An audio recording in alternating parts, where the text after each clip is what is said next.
போட்டுதல் இது பண்ற ஷாம்புவாலையும்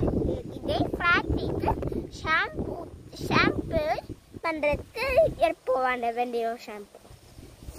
இதில் இருக்கிறது பூபெரி போட்டு தரேன் அது பின்னாடி தர வெந்தயம் பாய் ஃப்ரெண்ட்ஸ்